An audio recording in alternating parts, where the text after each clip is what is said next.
Hello students, आज के इस वीडियो लेक्चर में हम पढ़ने वाले हैं अबाउट एटॉमिक स्ट्रक्चर। देखिए, एटॉमिक स्ट्रक्चर जो है चैप्टर, ये बेसिकली डील करता है स्ट्रक्चर ऑफ एटम से। एटम जो है वो किन किन चीजों से मिलकर बना है और एटम जो है उसका स्ट्रक्चर किस तरह का है, तो उसके लिए डिफरेंट डिफरेंट साइंटिस्ट ने एटॉमिक मॉडल्स दिए हैं। हम एक एक करके सारे एटॉमिक मॉडल डिस्कस करते जाएंगे। उन एटॉमिक मॉडल्स के अंदर क्या कमियां हैं, तभी जाके नेक्स्ट मॉडल आया होगा, तो वो कौन कौन से डीमेरिट्स उसके अंदर थे वो भी हम डिस्कस करते जाएंगे। तो सबसे पहले एटम के बारे में जो इंफॉर्मेशन दी थी वो थे जॉन डाल्टन। देखिए, जॉन डाल्टन ने एटम के बारे में इंफॉर्मेशन दी और उसको उन्होंने बोला है डाल्टन्स एटॉमिक थ्योरी।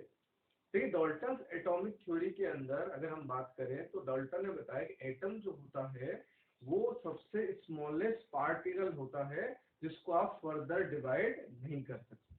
ठीक है, लेटर ऑन हमें जाके पता लगा है जब इससे छोटे पार्टिकल डिस्कवर हुए, like electron, proton, neutron, x इस तरह के पार्टिकल डिस्कवर हुए, तब हमें पता लगा कि एटम जो है वो स्मॉलेस्ट पार्टिकल नहीं है। लेकिन डाल्टन एटॉमिक थ्योरी जो है उसके कुछ पोस्टुलेट्स हैं, वो हमने सबसे पहले पढ़े थे।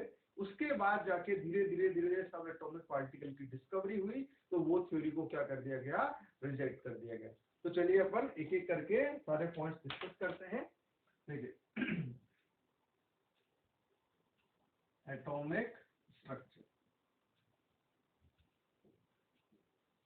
Atomic structure that is related with structure of atom. तो इसके अंदर सबसे पहले हम पढ़ने वाले हैं दैट इज डाल्टन्स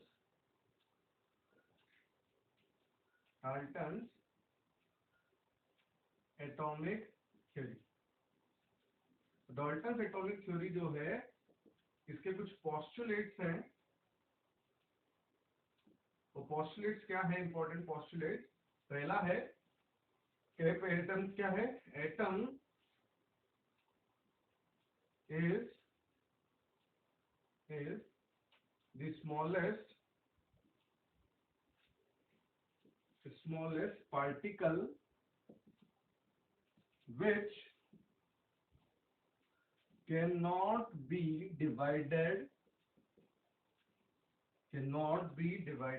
further। उसको हम आगे तोड़ नहीं सकते।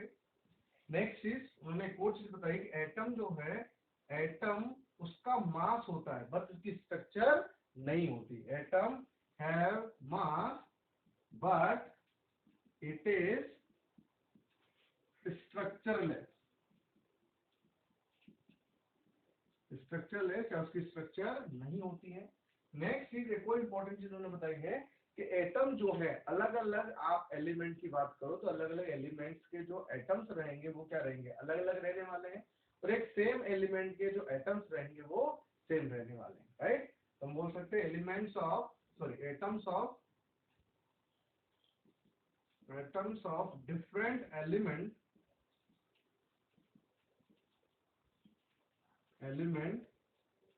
are combined to form molecule। दूसरे मोलिक्यूल बनाने के लिए डिफरेंट एटम्स के जो है डिफरेंट एलिमेंट्स के जो एटम्स है वो कंबाइन होंगे, जो अलग अलग रहने वाले हैं वो कंबाइन होकर क्या बनाएंगे, हमारे पास मोलिक्यूल बनाएंगे।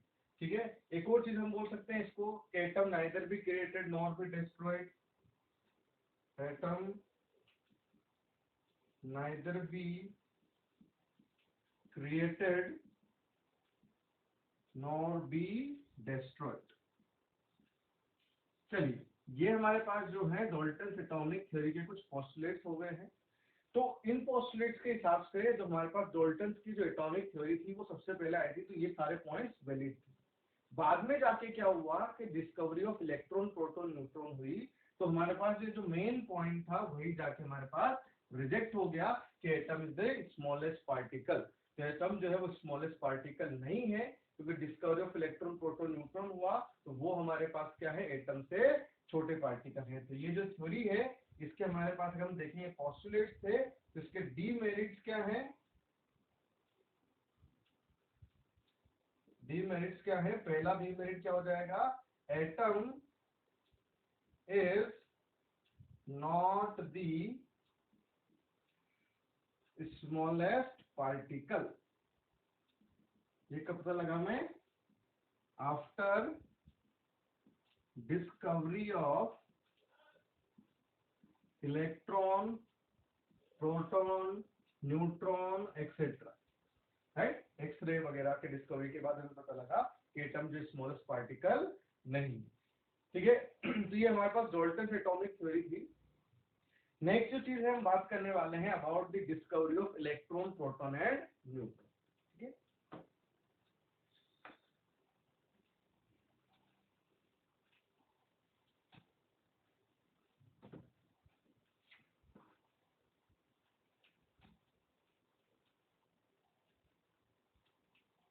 चलिए नेक्स्ट चीज है डिस्कवरी ऑफ सब एटॉमिक पार्टिकल्स।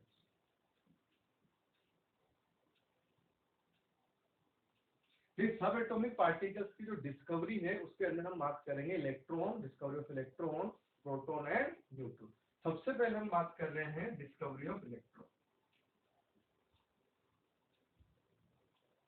इलेक्ट्रॉन, देखिए इलेक्ट्रॉन या डिस्कवरी ऑफ इलेक्ट्रॉन के लिए एक एक्सपेरिमेंट किया गया था, कैथोड रे एक्सपेरिमेंट। तो इलेक्ट्रॉन को पहले कैथोड रे पार्टिकल ही बोला जाता था, बाद में जाके इसको इलेक्ट्रॉन नाम दिया गया। तो इसको तुम बोल सकते हैं कैथोड रे। देखिए इलेक्ट्रॉन की डिस्कवरी किसने की हमें पता है, दैट इज किसने किया इलेक्ट्रॉन को discover? J Thomson and William crook.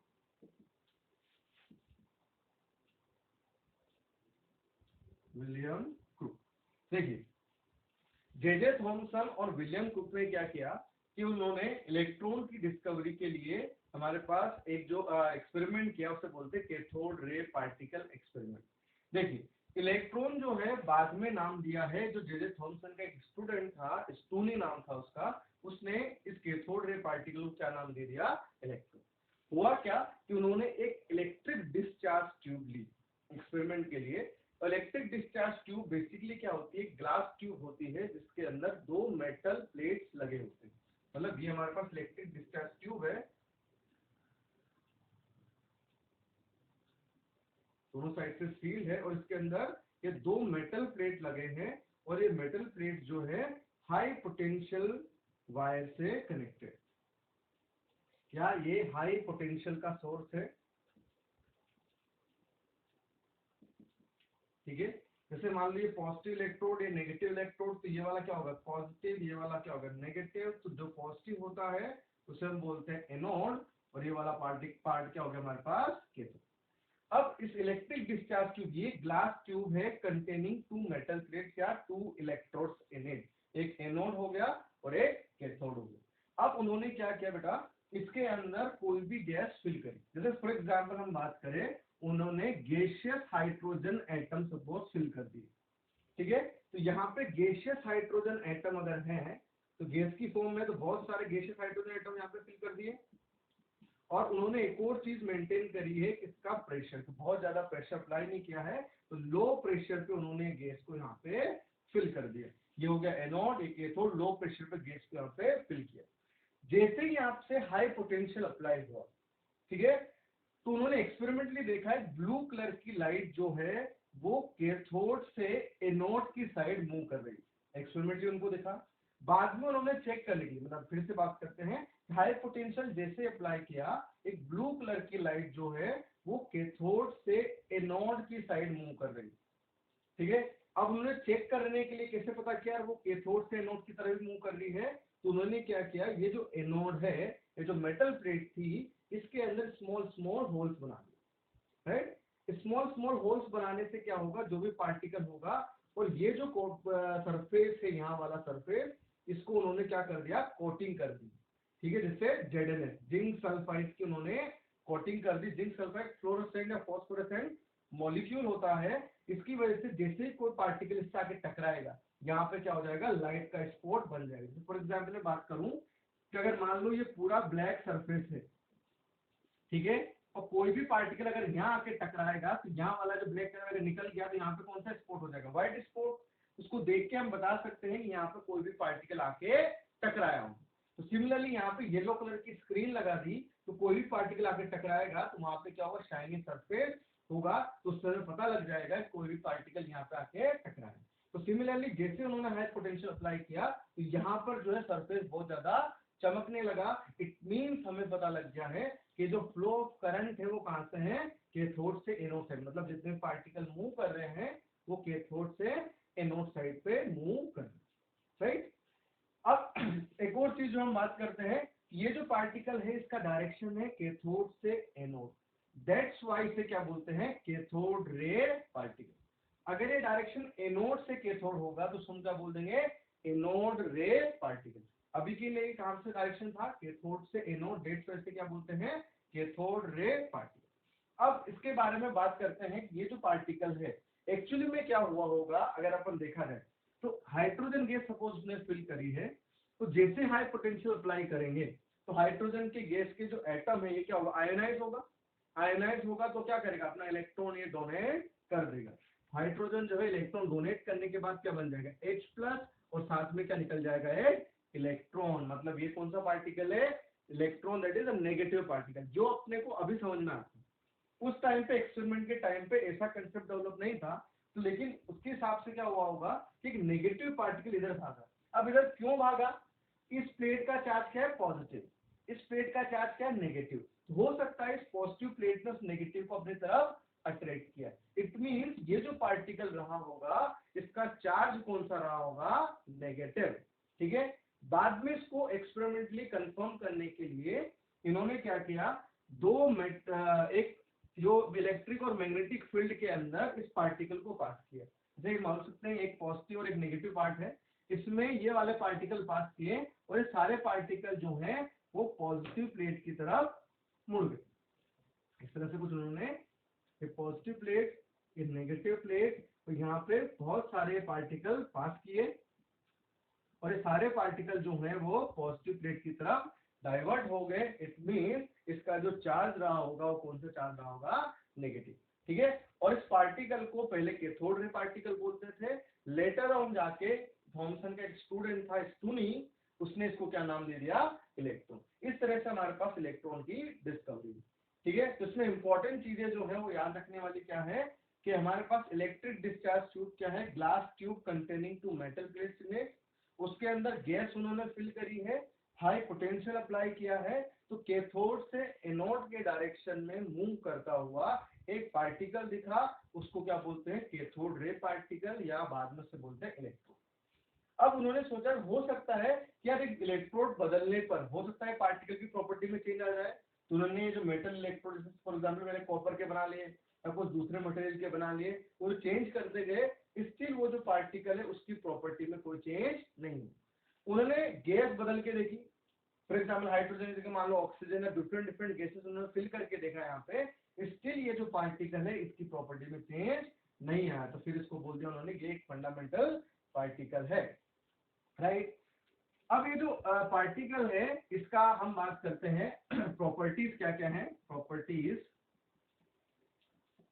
Of CRP, cathode ray particle, ठीक है। देखिए कैथोड रे पार्टिकल जो है, सबसे पहली बात है कि यहाँ से यहाँ तक पार्टिकल मूव कर रहा है तो किसे मूव करेगा, स्ट्रेट लाइन में, तो it travels in straight line.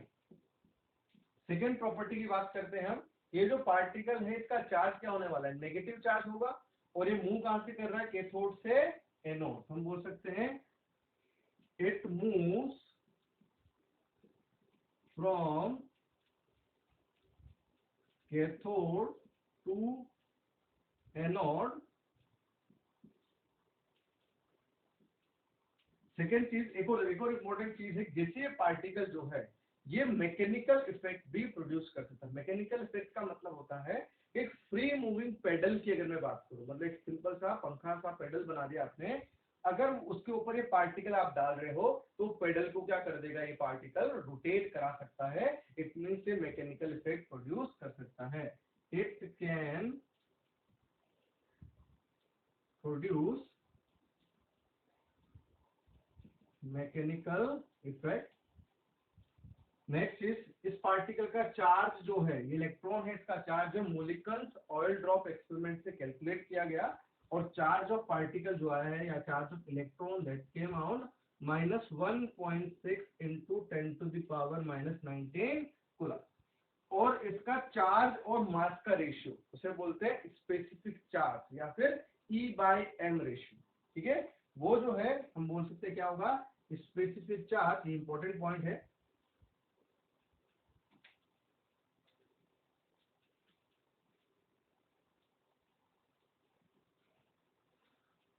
Property में द स्पेसिफिक चार्ज और चार्ज टू मास रेशियो, इसको क्या बोलते हैं, E/m, is constant and does not depends on nature of gas. उन्होंने गैस बदल के देखी थी तो भी ये चार्ज और मास का रेशियो बदला नहीं। ठीक है, उन्होंने इलेक्ट्रोड बदल के देखे तो भी रेशियो बदला नहीं। द स्पेसिफिक चार्ज और charge to mass ratio is constant और does not depend on nature of gas और nature of electron. Nature of electrode, और वो जो चार्ज और मास का रेशियो आया है वो कितना था, देखो E/m रेशियो इलेक्ट्रॉन के लिए that is 1.758 into 10⁻11 coulomb per KG. ये इसका रेशियो आया था एक्सपेरिमेंटली। तो यहाँ से E इलेक्ट्रॉन का चार्ज हमें पता है, तो E/m की वैल्यू ये हो गई। तो m हम निकाल सकते हैं, देखो E का वैल्यू है 1.6 इंटू 10⁻⁻19, ये मास ऑफ इलेक्ट्रॉन हो जाएगा 1.758 इंटू 10⁻11। मास ऑफ इलेक्ट्रॉन यहाँ से सॉल्व करेंगे तो आएगा 9.1 इंटू 10⁻31 केजी। ये मास ऑफ इलेक्ट्रॉन है, ये चार्ज ऑफ इलेक्ट्रॉन हो गया, और ये इसका E/m रेशियो हो गया। तो हमें चार्ज याद रखना है, मास याद रखना है, और इन दोनों को डिवाइड कर देंगे तो ये वैल्यू हमारे पास आ जाएगी। इस तरह से हमारे पास इलेक्ट्रॉन की जो है वो डिस्कवरी हुई है। वो इलेक्ट्रॉन का जो particle that is cathode ray particle, उसकी प्रॉपर्टीज जो है वो इस तरह से है। ये इंपॉर्टेंट प्रॉपर्टीज है जो हम आगे जाके याद रखें। ठीक है, ठीक है। नेक्स्ट हम बात करेंगे डिस्कवरी ऑफ प्रोटॉन। चलिए, तो नेक्स्ट चीज हमारे पास डिस्कवरी ऑफ प्रोटॉन या एनोड रे पार्टिकल। तो देखिए, एनोड रे पार्टिकल या डिस्कवरी ऑफ प्रोटॉन जो है वो किसने किया था, ई गोल्डस्टीन।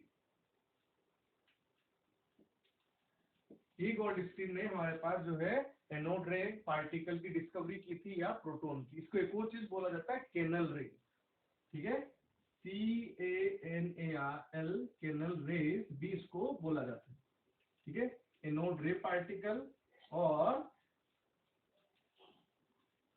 केनल रेज पार्टिकल, वो मैं बताऊंगा क्यों बोला जाता है। देखिए, तो गोल्डस्टीन ने क्या किया कि हमारे पास जो है इलेक्ट्रॉन की डिस्कवरी हुई, जो कैथोड रे एक्सपेरिमेंट था, इसने भी वही सेम एक्सपेरिमेंट रिपीट किया। लेकिन इसने क्या किया, जो थोड़ा सा जो कैथोड था उस कैथोड को चेंज कर दिया। एक्सपेरिमेंट के टाइम पे इसने कैथोड को चेंज किया, और कैथोड को चेंज करके इसने बना दिया परफोरेटेड कैथोड, मतलब उसके अंदर स्मॉल स्मॉल होल्स बना दिए। अब इसने ऐसा सोचा कि एक्चुअली में अगर आप देखो तो हमने ये कंसेप्ट सीखा था अभी कि हाइड्रोजन गैस को अगर आयनाइज करेंगे तो ये क्या बनाएगा, H+, और साथ में क्या निकलेगा, इलेक्ट्रॉन। आपने देखा कि नेगेटिव पार्टिकल जो है वो कैथोड से कहां जा रहा था अभी, एनोड के side. Then what about this positive particle, क्योंकि कोई भी न्यूट्रल मॉलिक्यूल या न्यूट्रल पार्टिकल जब न्यूट्रल हमारे पास डिसोशिएट होगा तो एक नेगेटिव बना है, तो साथ में क्या बनेगा, एक पॉजिटिव पार्टिकल भी बना है। तो नेगेटिव वाला तो है वो कैथोड से एनोड गया, आपने उसे बोल दिया कैथोड रे पार्टिकल। तो what about this positive part, तो उसने ये कंसेप्ट लेके एक्सपेरिमेंट को दोबारा रिपीट किया, और दोबारा रिपीट किया तो पॉजिटिव पार्टिकल जो है उसने उसके बारे में इंफॉर्मेशन हमें दी। ठीक है, तो इसने क्या किया बेटा, सेम एक्सपेरिमेंट किया, ही repeated the cathode ray, yeah, he repeated the cathode ray experiment and by changing its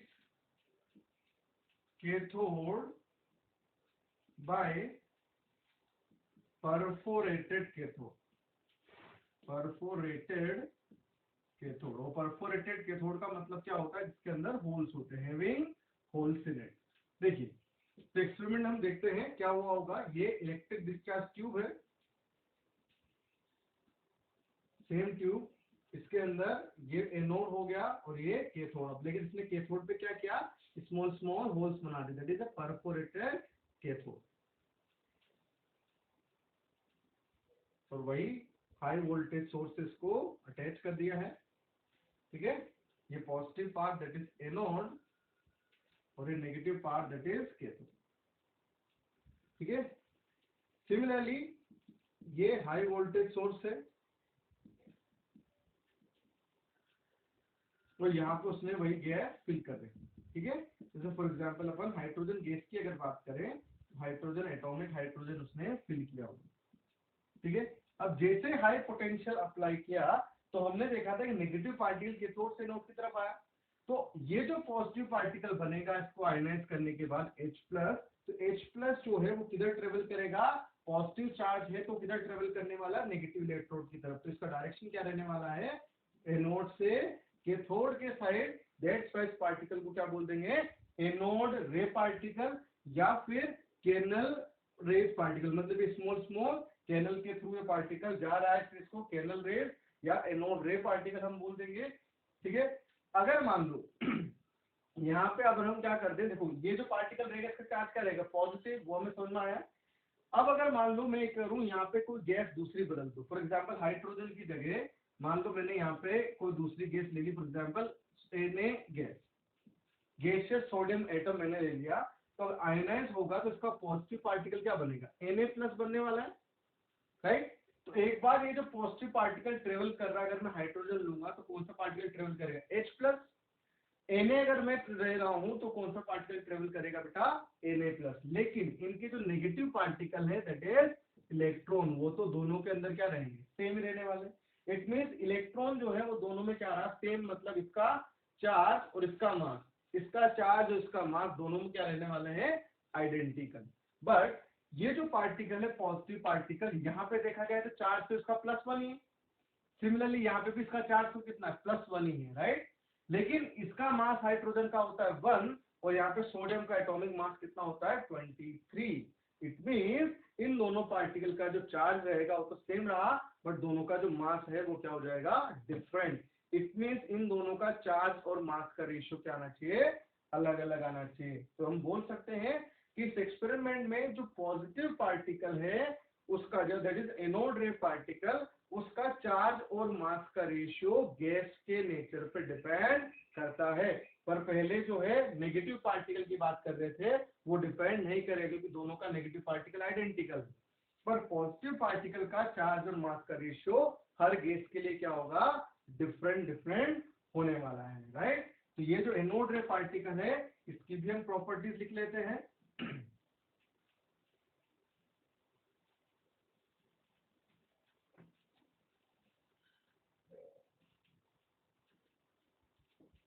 properties of anode रे पार्टिकल।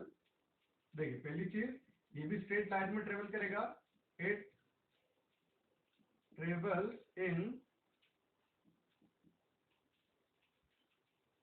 Straight line. सेकेंड चीज हम बात करें, इसका जो चार्ज और मास का रेशियो है वो हर गैस के लिए अलग अलग होने वाला है। इंपॉर्टेंट पॉइंट है ये, the specific charge for charge to mass ratio, that is E/m, for anode ray particle is different for different gases, it means ये गैस पे डिपेंड करता है। नेक्स्ट चीज हम बात कर रहे हैं, अगर इसका चार्ज और मास का स्पेसिफिक चार्ज है, ई बाय एम रेशियो जो है वो कितना आएगा, देखिए ई बाय एम रेशियो जो है इसका आया है दैट इज 9.58 इंटू 10⁻7 कूलाम पर केजी। मतलब ये जो रेशियो है वो ई बाय एम रेशियो किसका, इलेक्ट्रॉन का, उससे कम आ रहा है। यहाँ पे charge of electron sorry charge of proton की अगर आप बात करें, देखिए प्रोटॉन जो नाम है वो कब दिया गया, पहले तो हम बात करते हैं ये एनोड रे पार्टिकल है। अब एनोड रे पार्टिकल के अंदर अगर मान लो मैंने हाइड्रोजन रखा तो भी एनोड रे पार्टिकल है, अगर मैंने सोडियम रखा होता तो Na+ that is also anode रे पार्टिकल, पोटेशियम होता तो भी एनोड रे पार्टिकल, मतलब ये सारे हैं पॉजिटिव पार्टिकल जो है दैट इज एनोड रे पार्टिकल। पर इसको प्रोटॉन कब बोलते हैं, हमें पता है H+ को हम क्या बोलते हैं, प्रोटॉन बोलते हैं।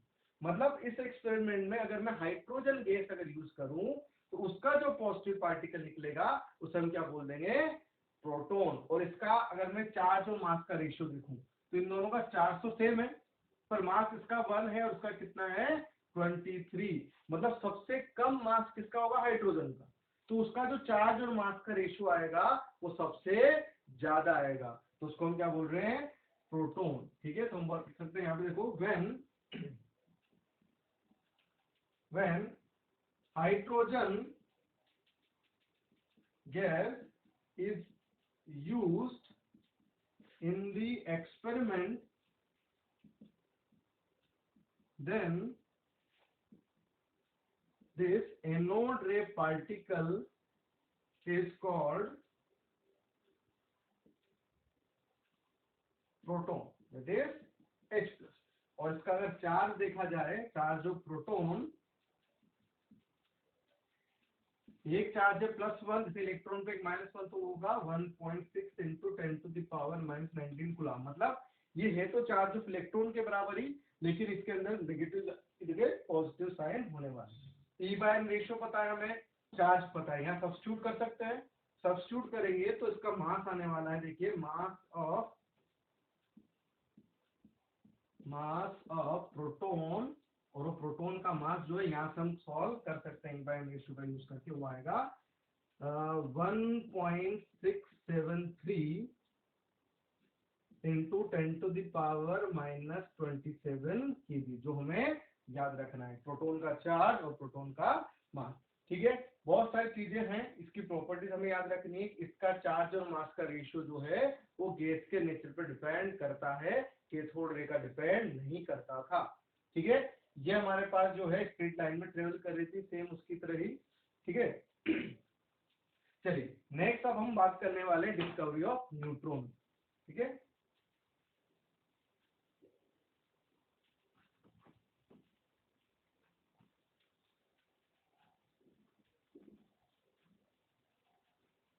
तो सिमिलरली हमारे पास एनोड और कैथोड के बाद जो पार्टिकल डिस्कवर हुआ that is discovery of neutron.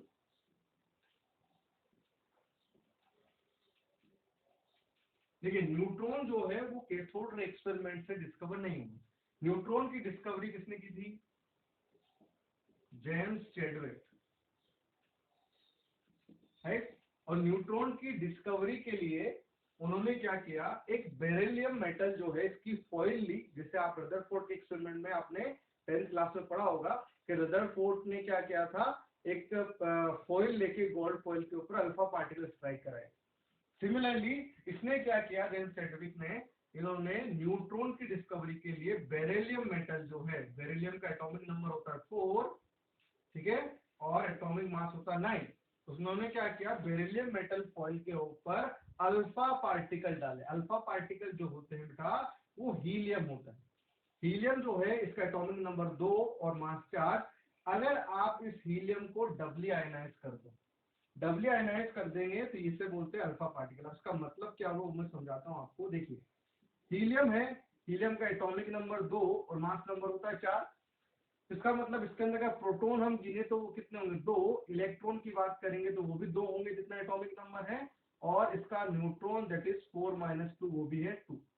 अगर मैं इसको डबली आयनाइज कर दूं, डबली आयनाइज का मतलब मैंने इसके दोनों इलेक्ट्रॉन बाहर निकाल दिए, तो अब इसके इलेक्ट्रॉन क्या हो जाएंगे, 0 हो जाएंगे।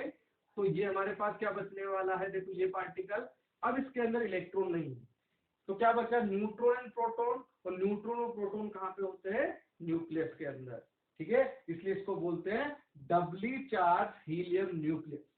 क्या बोला जाता है, एक और चीज, डबली मतलब डबल चार्ज है, डबली चार्ज हीलियम न्यूक्लियस।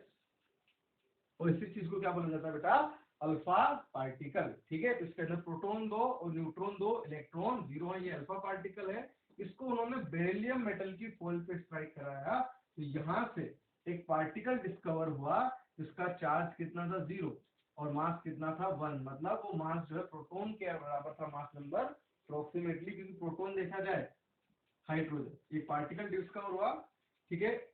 और यहाँ पे क्या हो जाएगा, 12, एक पार्टिकल डिस्कवर हो जाएगा, कौन सा लिखे हम यहाँ पे, कार्बन, जिसका मास हो जाएगा 12।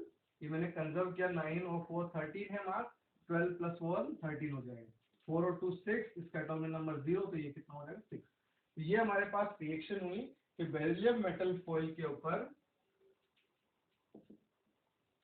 अल्फा पार्टिकल स्ट्राइक कराया है। अल्फा पार्टिकल होता है डबली चार्ज हीलियम, तो उससे कार्बन जनरेट हुआ 3 6 12, और एक पार्टिकल डिस्कवर हुआ है, उससे उसका चार्ज क्या था, 0। तो इनको हम बात करते हैं प्रॉपर्टीज ऑफ न्यूट्रॉन की। उसका चार्ज अगर देखा जाए तो वो क्या है, 0, ये न्यूट्रल है। और इसका मास जो है,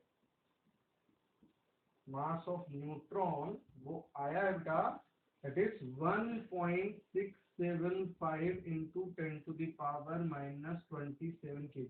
ये स्लाइटली ग्रेटर देन है charge of mass of proton से। प्रोटॉन का था 1.673 इंटू 10⁻⁻27, और ये वाला जो है इसका आ रहा है हमारे पास 1.675 इंटू 10⁻⁻27 kg, थोड़ा सा ज्यादा है किससे, प्रोटॉन के मास से, ठीक है। चलिए अब हम बात करते हैं, हमने इसका बात की, अगर इसका ई बाय एम रेशियो हम लिखें, इसका ई बाय एम रेशियो कितना आ जाएगा, इसका चार्ज तो कितना, 0, और मास है हमारे पास 1.675 इंटू 10⁻⁻27, मतलब ये वैल्यू कितनी आ जाएगी हमारे पास, 0। तो इसका E by M ratio that is specific charge will be 0, ठीक है। तो हमारे पास जो है 4 पार्टिकल अभी तक हमने बात कर लिए, एक इलेक्ट्रॉन, प्रोटॉन, न्यूट्रॉन, और साथ में एक और हमने बात किया अल्फा पार्टिकल। तो इससे रिलेटेड जो है बहुत सारे क्वेश्चन हमारे पास पूछे जाते हैं कि alpha particle, electron, proton, neutron में आपको E by M ratio compare करना है, या फिर चार्ज और मास दे रखे होंगे तो बताना है मैक्सिमम किसका है, मिनिमम किसका है। चलिए एक दो एग्जांपल अपन कर लेते हैं।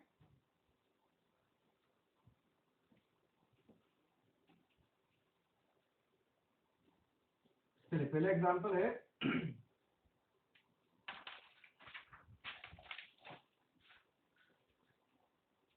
एक क्वेश्चन है, the mass to charge ratio of A plus ion is 1.97 into 10⁻⁻7 kg per coulomb, right. पूछा है calculate the mass of A atom. ये जो एटम है इसका हमें मास निकालना है। देखिए बेटा, तो अभी की क्वेश्चन में जैसे पहले हमको ई बाय एम की बात हम कर रहे थे, इस क्वेश्चन में हमें क्या दे रखा है, मास टू चार्ज रेशियो, मतलब मास बाय चार्ज का रेशियो, मतलब इसको हम बोल सकते हैं एम, और ये हो गया ई। तो एम बाय ई की वैल्यू है 1.97 इंटू 10⁻⁻7। अब हमें क्या कैलकुलेट करना है, मास, तो मल्टीप्लाई किससे कर दे इसको, चार्ज से। अब देखा जाए तो ये जो A प्लस आयन है इसके ऊपर चार्ज कितना है, +1, A प्लस, और +1 चार्ज मतलब ये क्या होगा, प्रोटॉन जैसा हो गया। तो प्रोटॉन पे चार्ज कितना होता है, देखो +1 चार्ज का मतलब होता है 1.6 इंटू 10⁻⁻19। अगर किसी पे चार्ज A माइनस है मतलब -1, मतलब ये कितना हो गया, -1.6 इंटू 10⁻⁻19। अगर मान लो किसी पे चार्ज ये रहा +2, मतलब हो जाएगा 2 इंटू 1.6 इंटू 10⁻⁻⁹ ठीक है। तो यहाँ पे चार्ज +1 था, तो इसका चार्ज कितना हो जाएगा, देखिए mass is equal to 1.97 into 10⁻⁻7 into charge, और यहाँ पे +1 है तो चार्ज विल बी 1.6 इंटू 10⁻⁻19। तो इसको सॉल्व करके हम इस ए एटम का मास कैलकुलेट कर सकते हैं, ठीक है।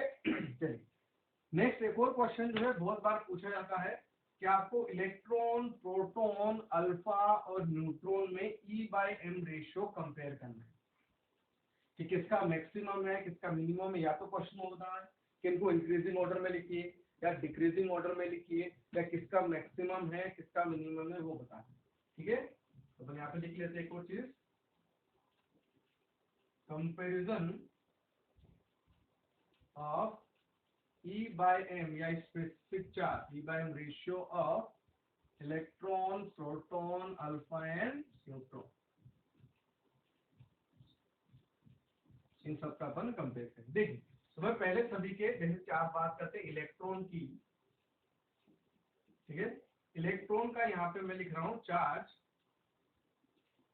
नेक्स्ट दैट इज मास, और यहाँ पे हम लिख रहे हैं E/m, ठीक है। इलेक्ट्रॉन का चार्ज जो है वो कितना है -e, अगर मैं विद साइन नहीं ले रहा हूँ तो चार्ज है 1.6 इंटू 10⁻⁹, अगर वैल्यू ले तो उसको अपन ई बोल सकते हैं। मास की अगर बात करें तो वो है 9.1 इंटू 10⁻⁻31 kg, ठीक है। तो इसका E/m कितना हो जाएगा, देखो इसको चार्ज को ई बोल दिया हमने, E अपॉन 9.1 इंटू 10⁻⁻30। नेक्स्ट हम बात कर रहे हैं प्रोटॉन की। प्रोटॉन का चार्ज है 1.6 इंटू 10⁻⁻19, मतलब ये भी ई हुआ, और मास की बात कर रहे हैं देयर इज 1.673 इंटू 10⁻⁻27 kg, उसका E/m हो जाएगा E अपॉन 10⁻⁻27। नेक्स्ट न्यूट्रॉन की बात कर लेते हैं, ठीक है। न्यूट्रॉन जो है इसका चार्ज है 0 और मास है 1.675 इंटू 10⁻⁻27 kg, इसका रेशियो कितना आएगा 0, क्योंकि 0 divide by something is 0। Next है अल्फा पार्टिकल,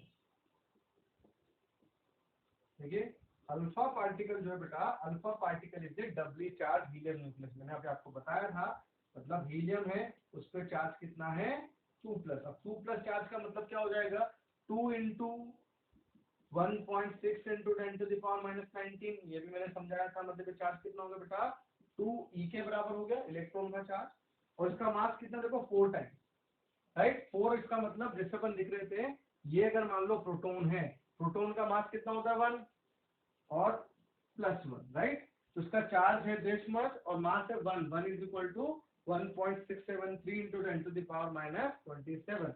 यहाँ पे कितना है बेटा देखो 4, ठीक है। तो इसका जो मास होगा, देखिए फिर से कंपेयर करते हैं, ये हो गया 1H1 और ये हो गया हीलियम, इसका मास है 4, ठीक है। तो इसका अगर मास 1 है तो उसको अपन ने कितना लिखा 1.673 इंटू 10⁻⁻27, इसका 4 है तो क्या हो जाएगा इसका 4 गुना, ठीक है। बेसिकली हम क्या कर रहे हैं बेटा, अगर हीलियम के अंदर मैं बात करूं, देखो हाइड्रोजन के अंदर एक 1H1 प्लस ये है, ये प्रोटॉन है, ठीक है। H plus the proton, H का एटॉमिक नंबर 1, मास नंबर 1। अब +1 इसका मतलब इसमें इलेक्ट्रॉन तो चला गया, एक इलेक्ट्रॉन था तो इलेक्ट्रॉन कितना होगा 0, एक प्रोटॉन है और एक क्या था 1 - 1 कर देंगे तो न्यूट्रॉन कितना हो जाएगा 0। देखो इसमें अगर इलेक्ट्रॉन लिख रहे हैं अपन, वो कितने 0, प्रोटॉन 1 और न्यूट्रॉन भी क्या है 0। इट मींस यहाँ पे इसका जो मास होगा वो किसका होगा, मास ऑफ प्रोटॉन ही होगा। यहाँ पे अगर मैं लिख रहा हूँ, अभी मैंने समझाया 2+ मतलब इलेक्ट्रॉन तो 0, 2 हमारे पास क्या है इसमें प्रोटॉन, और 4 - 2 मतलब न्यूट्रॉन भी कितने हैं 2, मतलब 2 प्रोटॉन का मास प्लस 2 न्यूट्रॉन का मास होता है मास ऑफ हीलियम। तो ठीक है, उसको मैंने अप्रोक्सीमेटली सेम लेके प्रोटॉन और न्यूट्रॉन का, तो इसका मास कितना हो गया 4 इंटू 1.673 इंटू 10⁻⁻27, ठीक है। तो इनका E/m कितना हो जाएगा 2e अपॉन 4 इंटू 1.673 इंटू 10⁻⁻27, ठीक है बेटा, ये हमारे पास हो गया। अब इनमें से अगर मैं कंपेयर करूं तो सबसे मिनिमम जो आने वाला है दैट इज फॉर न्यूट्रॉन, ठीक है 0। अब इनमें कंपेयर करेंगे अपन तीनों में, तो इसमें देखो डिवाइड कर रहे हैं आप 10⁻⁻27, ये बड़ी वैल्यू है।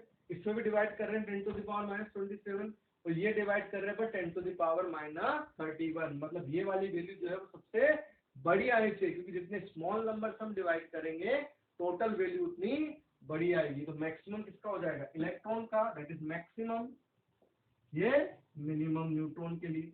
अब इन दोनों में अगर मैं कंपेयर करूं, देखिए 2 से ये 2 टाइम कैंसिल आउट हुआ, तो इसको डिवाइड कर रहे हैं double of mass of proton, इसको डिवाइड कर रहे हैं सिर्फ मास ऑफ प्रोटॉन, मतलब ये नंबर क्या आएगा, छोटा आने वाला है, ठीक है, किसके कंपैरिजन में, प्रोटॉन के कंपैरिजन में। इसका मतलब ये मैक्सिमम 1 नंबर पे, ये मिनिमम 4th नंबर पे, तो ये कहां पे आ जाएगा, 2nd नंबर पे, और ये कहां जाएगा, 3rd नंबर। इसका मतलब हमारे पास क्या हो जाएगा, मैक्सिमम इलेक्ट्रॉन, फिर प्रोटॉन, फिर अल्फा, फिर न्यूट्रॉन। ये हमारे पास इंक्रीजिंग ऑर्डर हो गया है, increasing order of E/m ratio, charge और मास के रेशियो का इंक्रीजिंग ऑर्डर। ये याद रखेंगे अपन, electron proton alpha neutron, electron proton alpha neutron, maximum से मिनिमम का electron proton alpha neutron with the ratio. फिर से एक और बार इसको आप समझ लेना अच्छे से, ठीक है। चलिए एक और एग्जांपल अपन करते हैं इसी पे बेस्ड है, कि अगर आपसे पूछा जाए किसी क्वेश्चन में प्रोटॉन और अल्फा पार्टिकल दोनों के E/m रेशियो को आपको कंपेयर करना है, प्रोटॉन और अल्फा पार्टिकल, अगर इन दोनों का अगर रेशियो लें अपन तो क्या होने वाला है, देखिए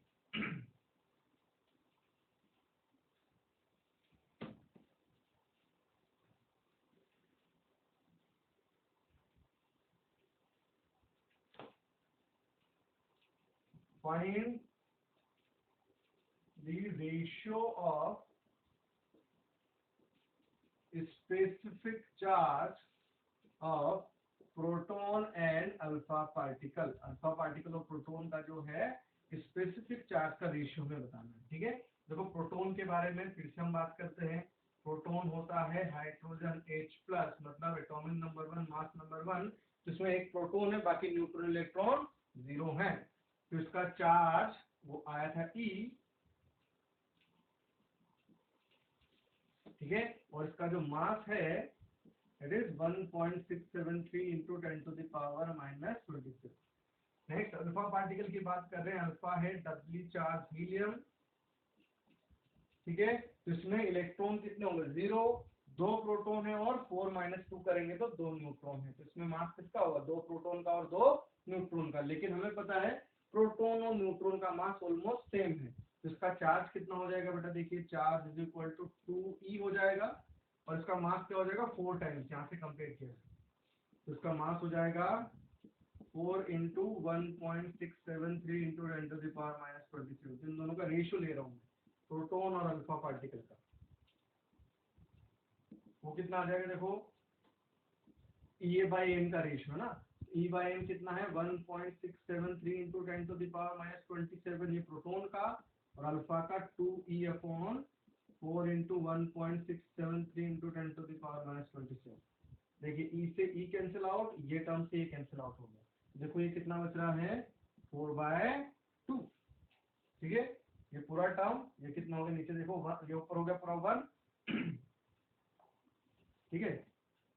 तो कितना आ जाएगा रेशियो 2/1, दैट इज 2:1, हमारा क्वेश्चन का आंसर हो जाएगा, ठीक है। तो इस तरह से हम जो है electron proton neutron alpha particle के बारे में बात कर रहे थे। तो इनकी E/m रेशियो के अगर क्वेश्चन आते हैं तो आप इस तरह से सॉल्व कर सकते हैं, और अगर एनोड रे कैथोड रे पार्टिकल की अगर प्रॉपर्टीज के क्वेश्चन आते हैं तो वो भी हम सॉल्व कर सकते हैं, ठीक है। तो अगले लेक्चर में हम पढ़ने वाले हैं एटॉमिक मॉडल्स, जैसे Thomson atomic model, Rutherford Bohr model, इस तरह से हम सीक्वेंस वाइज को पढ़ते हैं। Thank you.